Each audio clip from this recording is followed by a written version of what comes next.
Dear students, myself CP Saini, Assistant Professor in Chemistry, Government College, Sujangarh. हम BSc part first में reaction mechanism में intermediates के बारे में अध्ययन किया है, जिसमें हमने carbocations, carbon ions, free radicals, carbene के बारे में स्टडी की है। आज हम नेक्स्ट इंटरमीडिएट नाइट्रीन के बारे में डिस्कस करेंगे। सेम जैसा कार्बीन है उसी टाइप से क्या है नाइट्रीन, बस डिफरेंस क्या है, कार्बीन में एटम होता है कार्बन, और नाइट्रीन में एटम क्या होगा नाइट्रोजन। बाकी सारी कंडीशन सेम है कि ऐसी उदासीन स्पीसीज जिसमें नाइट्रोजन परमाणु पर एक सिग्मा बॉन्ड तथा दो लोन पेयर हों, वह क्या कहलाती है, नाइट्रीन कहलाती है। जैसे हमने इसका एग्जाम्पल लिखा, एन के साथ एक सिंगल बॉन्ड और दो क्या बना दिए लोन पेयर, तो ये क्या होगा नाइट्रीन। अब इसी फर्स्ट स्पीसीज को लेकर हम नाइट्रीन के करैक्टर लिख सकते हैं। देखो इस पर कोई चार्ज नहीं है तो नाइट्रीन क्या होगी न्यूट्रल स्पीसीज। इसकी वैलेंसी क्या होगी एक संयोजी। इलेक्ट्रॉन कितने हो गए 3 इलेक्ट्रॉन पेयर या 6 इलेक्ट्रॉन युक्त स्पीसीज। अब इसके पास इलेक्ट्रॉन है 6, टोटल इलेक्ट्रॉन ऑक्टेट पूरा होने के लिए 8 इलेक्ट्रॉन की आवश्यकता है, तो ये क्या हो गई इलेक्ट्रॉन डेफिशिएंट स्पीसीज, अतः इलेक्ट्रोफाइल की तरह बिहेव करती है। नाइट्रीन कार्बीन की तरह नाइट्रीन भी क्या होगी, दो टाइप की होती है, सिंगलेट एंड ट्रिपलेट। जैसा कार्बीन में देखा हमने कि कार्बीन दो टाइप की है, सिंगलेट और ट्रिपलेट, उसी तरह से नाइट्रीन भी दो टाइप की है, सिंगलेट और ट्रिपलेट। कि यदि दोनों इलेक्ट्रॉन का स्पिन अपोजिट हो या एक ही कक्षक में दोनों इलेक्ट्रॉन हो, उसे कहेंगे हम सिंगलेट नाइट्रीन।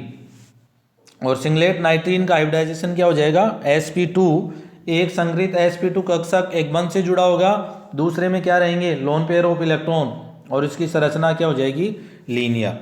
दूसरी कार्बीन होगी नाइट्रीन ट्रिपलेट, जिसमें एक इलेक्ट्रॉन युग्म के दोनों इलेक्ट्रॉन अलग अलग ऑर्बिटल में रहेंगे, अर्थात दोनों का स्पिन क्या रहेगा सेम, एन का संकरण sp और ज्योमेट्री क्या हो जाएगी लीनियर, और एक संकृत sp कक्षक बंध से जुड़ा रहता है और दूसरे में इलेक्ट्रॉन युग्म रहता है, तो इसका संकरण होगा sp। नेक्स्ट है इनकी स्टेबिलिटी का ऑर्डर। तो पहले नाइट्रीन का फॉर्मेशन। फर्स्ट है हाइड्रोजोइक अम्ल के प्रकाशिक अपघटन से। देखो नाइट्रीन का फॉर्मेशन भी होमोलाइटिक क्लीवेज से ही होता है, जैसा कार्बन से है, इसमें भी दो बॉन्ड का होमोलाइटिक क्लीवेज होगा, तो ये रिएक्शन भी थर्मल या फोटोकेमिकल कंडीशन या पेरोक्साइड की प्रेजेंस में होती है। तो फर्स्ट लेके चल रहे हैं हम हाइड्रोजोइक एसिड। देखो हाइड्रोजोइक एसिड होता है N3H, इसको लिखा हमने H N double bond N, एक पर पॉजिटिव और एक पर नेगेटिव, या N3H। इसका फोटोलाइटिक क्लीवेज करें तो ये इससे N2 निकल जाएगी और क्या बन जाएगा NH, नाइट्रीन का फॉर्मेशन होता है। नेक्स्ट है एजाइड। देखो जो हाइड्रोजोइक एसिड की बात करें हम, इसके H को रिप्लेस कर दें एल्किल समूह से, तो वो क्या होगा एजाइड। तो एजाइड के भी फोटोलाइटिक क्लीवेज या थर्मोलाइसिस से नाइट्रीन का फॉर्मेशन होगा और यहाँ से नाइट्रोजन निकल गई। थर्ड है एसिल एजाइड या एल्किल आइसोसाइनेट से, इसमें भी क्या हुआ नाइट्रोजन रिप्लेस होकर RCON, नाइट्रीन का फॉर्मेशन होता है। नेक्स्ट है alkyl isocyanate RN double bond C double bond O, इससे यहाँ पर होमोलाइटिक क्लीवेज से CO रिप्लेस हो गया और क्या बन गया RN, नाइट्रीन का फॉर्मेशन हो जाता।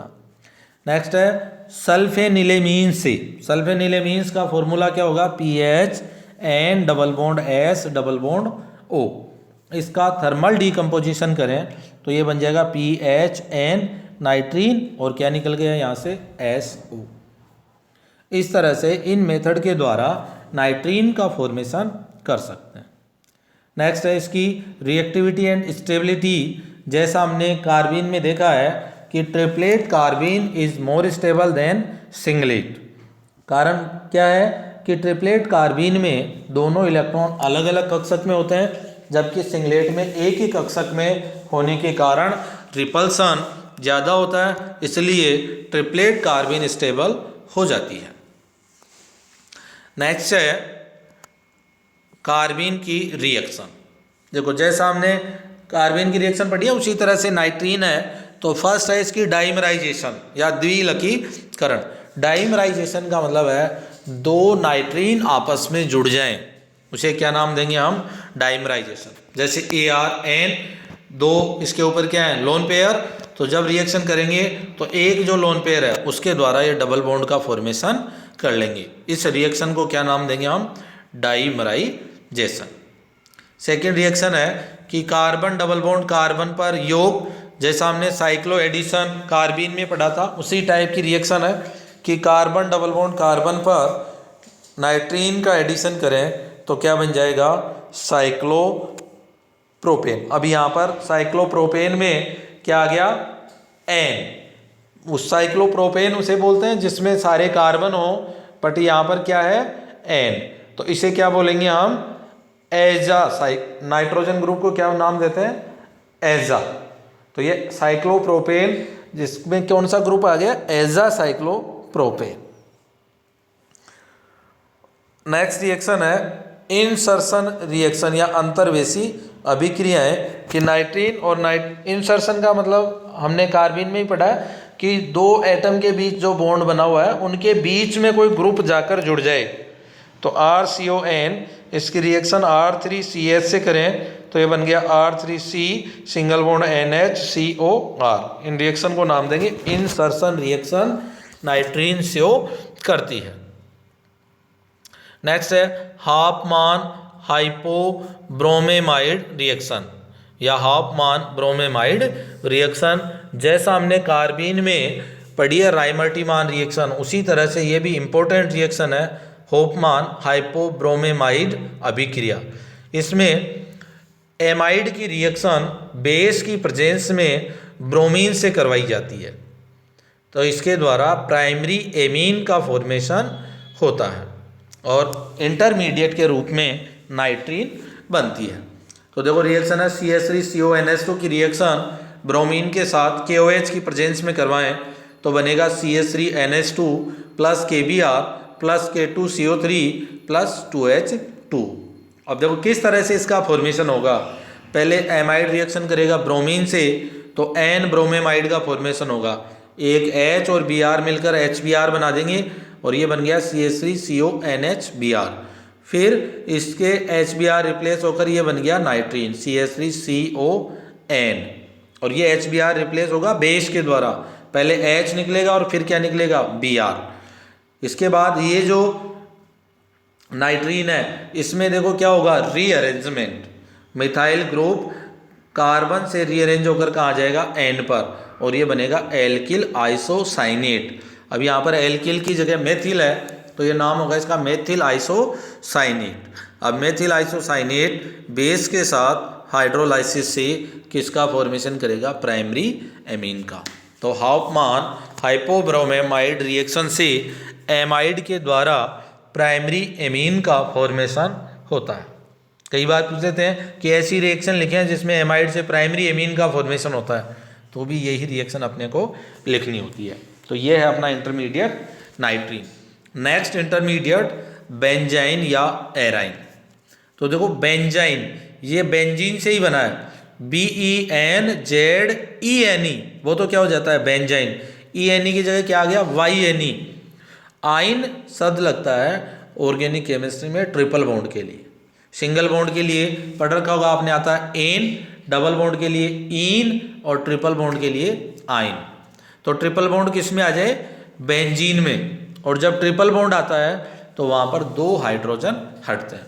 तो देखो इसको फॉर्मूले के रूप में लिखा है बेंजीन माइनस दो और तो हाइड्रोजन बराबर डिहाइड्रोबेंजीन और बेंजाइन की ऐसी स्पीसीज जिसमें बेंजीन से ऑर्थो स्थिति से दो हाइड्रोजन निकलने पर ट्रिपल बॉन्ड बनता है, बेंजाइन कहलाती है। और ये इसकी संरचना हो गई बेंजीन और एक डबल बॉन्ड के स्थान पर क्या लिख दिया हमने, ट्रिपल बॉन्ड। तो बेंजीन भी क्या है, उदासीन और तीव्र क्रियाशील स्पीसीज है।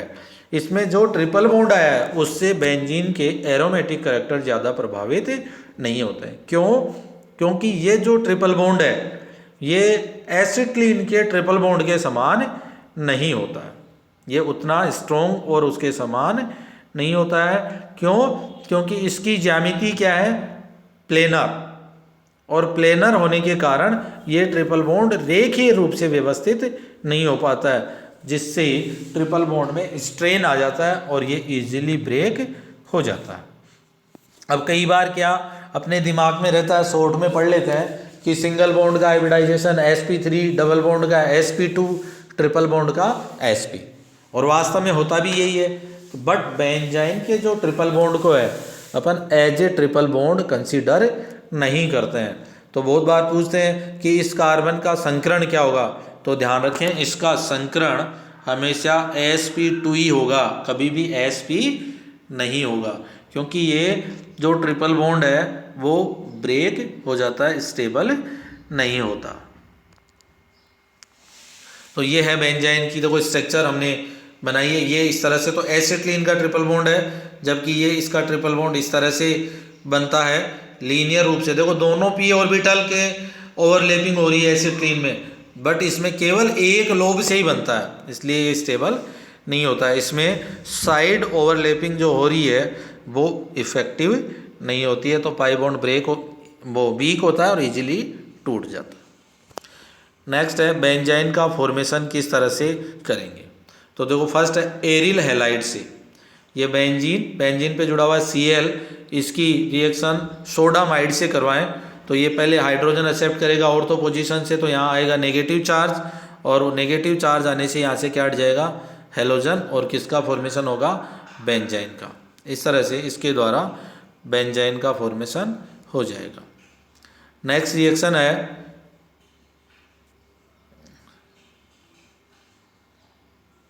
ऑर्थो एमिनो बेंजोइक अम्ल से। देखो इसकी रिएक्शन करवाई जाए नाइट्रस एसिड से, तो नाइट्रस एसिड से किसका फॉर्मेशन होगा, प्राइमरी एमीन जो ग्रुप है वो किसमें, एजो ग्रुप में कन्वर्ट हो जाता है, और इनको डाई एजो कंपाउंड नाम देते हैं। और फिर इससे N2 निकल जाती है, और ये जो COH ग्रुप है ये कार्बन डाइऑक्साइड के रूप में निकल जाता है, और किसका फॉर्मेशन होता है, बेंजाइन का। ऑर्थो डाई एलोमीन की लिथियम मरकरी अमलगम से क्रिया करवाई जाए तो भी बेंजाइन का फॉर्मेशन होता है। इस रिएक्शन को आप कंप्लीट करेंगे, इसके द्वारा पहले क्या निकलेगा यहाँ से Br, और उसके बाद फ्लोरीन एटम यहाँ से निकल के बेंजाइन का फॉर्मेशन कर देता है। नेक्स्ट है थैलोइल प्रोक्साइड से। देखो ये है थैलोइल प्रोक्साइड, इसकी रिएक्शन HNu से, तो पहले ये कंपाउंड 4 मेंबर्ड रिंग में कन्वर्ट होगा, फिर यहाँ से 4 मेंबर्ड रिंग ब्रेक हो जाएगी और किसका फॉर्मेशन कर देगा, बेंजाइन का। इस तरह से इन रिएक्शन के द्वारा बेंजाइन का फॉर्मेशन होता है।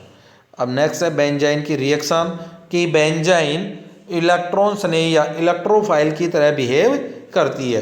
तो ये सबसे इम्पोर्टेंट रिएक्शन जो शो करती है वो है द्विलकीकरण या डाइमराइजेशन रिएक्शन। तो जैसे ये 2 बेंजाइन ली और दोनों के डाइमराइजेशन से बाईफेनिल का फॉर्मेशन हो जाता है। नेक्स्ट रिएक्शन है नाभिक स्नेही योगात्मक या न्यूक्लियोफिलिक एडिशन रिएक्शन। देखो बेंजाइन और बेंजाइन की रिएक्शन जब वाटर से करें तो क्या बन जाएगा, फिनोल। अब देखो जो वाटर का OH समूह है जो न्यूक्लियोफाइल है वो दोनों पोजीशन पर अटैक हो सकता है, बाकी इसके साथ कोई अन्य ग्रुप जुड़ा हो उसके द्वारा इसकी रिएक्टिविटी पर इफेक्ट पड़ता है। NH2 से रिएक्शन करें इसी तरह से तो वो दोनों और पोजीशन पर या ट्रिपल बॉन्डेड कार्बन के दोनों कार्बन के साथ ये जुड़ सकता है। नेक्स्ट रिएक्शन है इसकी ट्रैपिंग, जो बहुत इंपॉर्टेंट रिएक्शन है, बहुत बार पूछी जाती है। एंथ्रासीन के साथ बेंजाइन की रिएक्शन करवाई जाए तो इसके द्वारा बनता है ट्रिप्टीसीन। देखो ये एंथ्रासीन में 3 रिंग हैं तो जो बीच वाली रिंग है जैसे 9 और 10 पोजीशन के ऊपर ये रिएक्शन शो करता है। क्यों? क्योंकि 9 और 10 पोजीशन पर एडिशन होने से दोनों बेंजीन रिंग कंप्लीट बन जाती है, इसलिए इनका एडिशन ये 9 और 10 पोजीशन पर होता है। जो बेंजीन के 2 कार्बन है देखो, दोनों के साथ ये एडिशन रिएक्शन शो करता है और ये जो कंपाउंड बनता है इसको नाम देते हैं हम ट्रिप्टीसीन। इस तरह से बेंजीन एंथ्रासीन के साथ रिएक्शन करके ट्रिप्टीसीन का फॉर्मेशन करता है। नेक्स्ट रिएक्शन है बेंजीन की फ्यूरेन के साथ अभिक्रिया। फ्यूरेन एक हेट्रोसाइक्लिक कंपाउंड है, बट इसमें ऑक्सीजन की इलेक्ट्रोनेगेटिविटी अधिक होने के कारण ये डाईइन की तरह बिहेव करती है। तो डाईइन की तरह बिहेव करने के कारण बेंजीन फ्यूरेन के साथ एडिशन रिएक्शन शो करता है। तो इसकी जो ये 2 और 5 पोजीशन है, देखो ऑक्सीजन से नंबरिंग स्टार्ट होगी 1 2 3 4 और 5। तो 2 और 5 पोजीशन पर बेंजीन का जो ट्रिपल बॉन्डेड कार्बन है दोनों, वो एडिशन शो करते हैं, जिसके द्वारा ये कंपाउंड का फॉर्मेशन हो जाता है। इस तरह से बेंजीन फ्यूरेन के साथ एडिशन रिएक्शन शो करती है। इसको हम ट्रैपिंग रिएक्शन भी कहा जाता है। क्यों? क्योंकि ये जो कंपाउंड है वो इंटरमीडिएट को ट्रैप कर रहा है, जैसे फ्यूरेन बेंजीन को क्या कर रहा है, ट्रैप करता है। तो इस ट्रैपिंग के द्वारा हम इंटरमीडिएट को आइडेंटिफाई कर सकते हैं कि रिएक्शन में कौन सा इंटरमीडिएट बनता है। तो ये है हमारे रिएक्शन मैकेनिज्म में intermediate, carbocation, carbene ions, free radical, carbene, नाइट्रीन and benzene. और एग्ज़ाम्स में 2 इंटरमीडिएट्स के बारे में बहुत बार पूछा जाता है, तो इन सबको अच्छे से लर्न करेंगे। Thank you.